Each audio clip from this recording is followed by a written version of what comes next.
Bonjour à toutes et à tous et bienvenue dans un nouveau tutoriel où je vais vous apprendre à personnaliser votre Windows. C'est parti.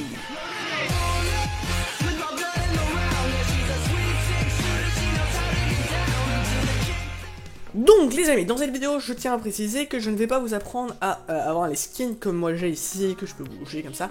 Je vous mets une fiche si j'y pense au moment d'upload la vidéo, où je vous mets le lien de la vidéo que j'ai faite dessus dans la description. Mais voilà, sachez qu'on n'est pas là pour ça aujourd'hui. Donc, on va apprendre à faire pas mal de petits trucs assez anodins, mais qui au final vont quand même vous permettre de bien personnaliser votre Windows et de le rendre aussi plus pratique. Donc, on est tout de suite parti les amis. Donc, pour ça, vous allez faire clic droit, personnaliser. On va tomber, vous le connaissez très bien, sur la page pour changer de fond d'écran. On va aller dans l'onglet couleurs, juste ici. Donc, on va avoir pas mal de choses dans les couleurs. Premièrement, on a le choix d'un thème. Donc, on a trois choix, soit clair, soit sombre, soit personnalisé. Si vous mettez clair, votre Windows et vos applications Windows vont être claires. Je m'explique, si je mets clair, hop, voilà, il y a tout qui va passer en clair. L'application, parce que c'est une application Windows, mais aussi Windows. Donc qu'est-ce que Windows, qu'est-ce que j'appelle Windows? Bah, c'est par exemple tout ça. Votre barre des tâches et votre menu démarrer, qui sont des composants Windows, vont passer en clair. Donc si vous mettez tout en sombre, bam, tout va passer ensemble, c'est logique. Mais vous avez la possibilité de dissocier ces deux paramètres en cliquant sur personnaliser. Par exemple, je peux mettre mon Windows en clair, mais mes applications en sombre. Donc mes paramètres vont rester sombres, mais mon Windows est clair. Voilà, j'espère que c'est clair dans votre tête. Incroyable ce jeu de mots. Donc on va passer en sombre. Ensuite, on a un petit paramètre, les effets de transparence. C'est pour par exemple tout ce qui est ici, tout ce qui est la barre de tâches. Si vous le désactivez, ça va être un gros bloc comme ça, vous verrez pas à travers, alors que si vous mettez effet transparent, ça va vous mettre un joli flou un peu plus sympathique quand même. Ensuite, on a une fonctionnalité pas très intéressante ici qui va vous permettre de choisir une couleur. Donc moi j'ai choisi le rouge ici, automatiquement en fonction de votre fond d'écran. Donc si je clique, moi ça me met du orange, ne me demandez pas pourquoi. Donc cette couleur, vous pouvez la choisir automatiquement ici. Donc soit vous choisissez sur le panneau ici, donc la couleur par défaut c'est celle-ci. Vous voyez, tout va se mettre en bleu, ici ça va être en bleu, tout ça, ça va être en bleu ici.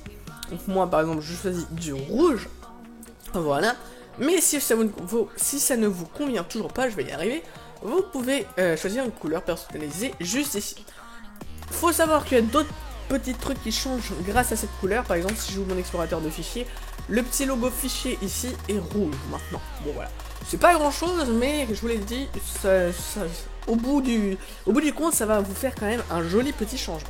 Ensuite, on a deux petites options ici. Donc ici, si on coche la première case, la couleur que vous avez choisie va aussi s'appliquer au menu démarrer, à votre barre des tâches et au centre de notification. Et bon, ça je sais pas ce que c'est. Donc si je coche, ma barre des tâches et mon menu Windows deviennent tout rouge, si c'est pas magnifique. Ensuite, si vous cochez ce paramètre là, ça va vous permettre de modifier le contour de vos applications. Donc là vous voyez, c'est tout rouge. Si j'ouvre mon explorateur de fichiers, bam, c'est tout rouge. Bon, moi je trouve ça tout pas beau, mais vous pouvez l'activer, sachez que c'est là, c'est toujours bien de le savoir. Ensuite, on va passer dans l'écran de verrouillage. Alors on va pas trop en parler, mais sachez que vous pouvez personnaliser très vite fait ce qu'il y a là, mais on va pas y passer des ans parce que je m'y connais très peu et j'ai pas envie de vous dire n'importe quoi. On va passer ensuite dans thème. Donc thème, c'est plus un endroit où vous allez avoir des raccourcis pour pas mal de personnalisation. Donc, soit vous cliquez sur un thème prédéfini de Windows, donc vous avez des petits aperçus ici. Vous pouvez en obtenir plus dans le Microsoft Store, mais je sais même pas comment ça marche. Vous pouvez avoir un raccourci pour aller changer votre fond d'écran, la couleur secondaire qu'on a changé, donc moi j'ai mis du rouge. Vous pouvez accéder à votre panneau de configuration des sons de Windows, je ne sais absolument pas à quoi ça sert, mais bon c'est là. Et vous pouvez changer votre curseur. Donc si je clique ici, bam, je peux aller tranquillement voir tous les curseurs. Donc bon, je vais pas vous faire un tuto comment changer de curseur, vous allez chercher sur YouTube, mais sachez que vous pouvez avoir un petit raccourci pour les changer ici. Donc moi, hop, si je mets Rainbow, ou le thème que j'avais enregistré, hop, j'applique et j'ai mon petit curseur multicolore de type Razer. On est content. Dans l'onglet police, vous allez pouvoir changer les polices de Windows, c'est magnifique. Si vous en avez une personnalisée que vous allez télécharger, vous la glissez tout simplement juste ici et elle va s'installer automatiquement. Ensuite, on a des petits paramètres pour notre barre démarrer. Donc, afficher plus de vignettes dans l'écran de démarrage va vous permettre d'avoir un menu Windows comme ça en plus grand. Hop, si je l'active, vous voyez qu'il est plus grand et qu'il y a plus d'espace pour faire ce qu'on veut. Donc, avant qu'on aille toucher à tout ce qui est barre des tâches, enfin barre Windows, pardon, je vais vous montrer des trucs que très peu de gens savent, que j'ai découvert il y a pas longtemps et qui en fait est super pratique.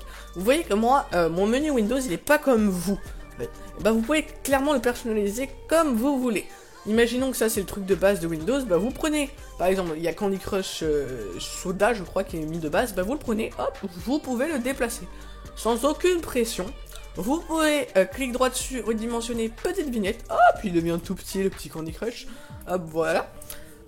Et vous pouvez le détacher du menu Windows, donc voilà, ça va l'enlever, on le fera juste après. Et sinon, vous pouvez ouvrir l'emplacement du fichier QCible, le petit raccourci que vous avez ici. Donc si je fais détacher, bam, il s'en va. Donc pour le remettre, on a deux moyens. Soit vous cherchez ici ce que vous voulez mettre, donc par exemple, là j'ai enlevé Toybox Turbo, donc je vais le remettre. Donc soit vous avez un bouton ici, épinglé au menu débarré, soit vous faites clic droit, épinglé au menu débarré. Donc là, si on vient dessus, bam, il est juste ici. Voilà. Soit vous allez chercher ce que vous voulez mettre dans votre explorateur de fichiers. Imaginons que je veuille mettre mon dossier des transitions dans le menu démarrer. Hop, je clique droit dessus. Épinglé à l'écran de démarrage. Bam, je reviens sur mon menu Windows. J'attends un petit peu. Et voilà, il apparaît juste ici. C'est magnifique, la technologie. Ensuite, il faut savoir que vous pouvez faire pas mal de choses. Si je prends Toybox Turbo, que je l'isole, vous voyez ici, je peux nommer le groupe. Oui, je peux mettre un nom de groupe, non. Voilà, j'ai créé un groupe qui s'appelle un nom de groupe, magnifique, c'est très original. Sachez qu'on peut faire ça, donc comme ça, moi j'ai mis application, jeu et utilitaire, vous pouvez les déplacer, voilà, comme ceci. C'est plutôt sympathique à savoir, hein. Et vous pouvez créer des dossiers de raccourcis. Donc par exemple, si je mets grid 2 et que je veux le mettre avec grid, je le mets sur grid, hop, et ça m'a fait un petit dossier. Quand je clique dessus, j'ai mes deux applications dedans. Donc voilà, vous pouvez mettre toutes sortes de choses. Par exemple, ici j'ai mis des dossiers dans un dossier, donc j'ai mis un dossier de dossier. Donc voilà, c'est vraiment cette barre Windows, pensez-y, elle peut être vraiment très utile. On va repasser dans nos petits paramètres, donc dans le menu démarrer ici. Donc on a afficher la liste des applications dans le menu démarrer, c'est le paramètre qui va vous permettre d'afficher cette petite liste juste ici. Donc si je la désactive, bam, vous voyez que il n'y a plus mes applications. Voilà. Les applications récemment ajoutées, si vous avez installé une nouvelle application, elle va s'afficher en tête de liste juste ici. Bon, les applications les plus utilisées, vous comprenez, voilà. Ensuite, on va voir ce petit paramètre-là, utiliser l'écran de démarrage en plein écran. Si vous l'activez et que vous appuyez sur Windows, hop, ça va vous mettre le menu démarrer en plein écran. Donc vous avez vraiment énormément de place du coup pour, par exemple, je vais mettre une force speed juste ici, donc ça n'a aucun sens de faire ça, mais pourquoi pas, sachez que c'est possible, en tout cas. Donc il y a vraiment pas mal de petits trucs comme ça que Windows nous propose qui sont pas forcément connus. Donc c'est bien de les savoir, c'est pour ça que je fais cette vidéo. Alors les amis, je viens de découvrir un truc, je sais pas si j'ai activé un paramètre ou quoi pour faire ça, mais si vous allez dans votre menu Windows, vous pouvez l'étirer comme bon vous semble. Voilà, et vous pouvez le mettre super grand comme ça. Vraiment, je viens de le découvrir, mais bon bah sachez que c'est possible, c'est cool de le savoir. Voilà, j'ai rien d'autre à vous dire, c'est comme ça, c'est génial. Enfin les amis, on va passer dans l'onglet barre des tâches. Donc on a pas mal de paramètres pour la barre des tâches. Donc si vous activez ce paramètre, la barre des tâches va être comme moi, vous n'allez pas la voir. Et quand vous passez votre curseur dessus, hop, elle va se montrer plutôt que de rester tout le temps, bam, comme ceci. C'est pas très joli. Ensuite, le paramètre des petits boutons va vous permettre d'avoir une barre des tâches toute riquiquée. Voilà, avec des petites applications qui vont vous permettre d'en stocker beaucoup plus. Ensuite, on a un petit paramètre, où est-ce qu'il est ? Voilà, juste ici, qui va nous permettre de changer la position de la barre des tâches. Ça encore, c'est très peu connu. Si je la mets à gauche, et elle est à gauche, ma barre des tâches. Hop, voilà, elle est juste ici, c'est parfait. Et avec le petit paramètre qu'on a activé juste ici, elle n'est pas tout le temps, voilà, comme ça, en train de nous embêter, mais elle est bien cachée, et hop, si je la veux, elle apparaît comme ceci. Et enfin, on a un paramètre pour les étiquettes. Donc les étiquettes, c'est des descriptions d'applications. Donc si vous cochez jamais, vous allez tout le temps avoir les étiquettes, donc les petites informations de vos applications ouvertes. qui vont s'afficher. Et il y a un paramètre plutôt sympathique qui fait que les étiquettes ne vont pas s'afficher s'il y a trop de choses dans votre barre de tâches. Bon, moi c'est pas le cas, donc les étiquettes s'affichent. On en a fini pour ce petit menu personnalisé. J'aimerais juste vous montrer un truc, il faut absolument que vous le sachiez, je suis sûr que ça va en aider énormément d'entre vous. Si vous appuyez sur la touche Windows et Tab, donc Tab c'est les deux flèches qui vont pas dans le même sens, c'est au-dessus de la touche verrouille majuscule, donc bam, comme ceci, excusez-moi pour le son Discord. Vous allez avoir ce menu là. Donc vous avez en bas plein de trucs que vous avez ouverts récemment. Et la liste de vos applications qui sont ouvertes. Donc là j'ai OBS qui est en train d'enregistrer ma jolie voix actuellement. Mais ce qui nous intéresse c'est le petit bouton nouveau bureau. Si je clique dessus, je vais avoir un deuxième bureau juste ici.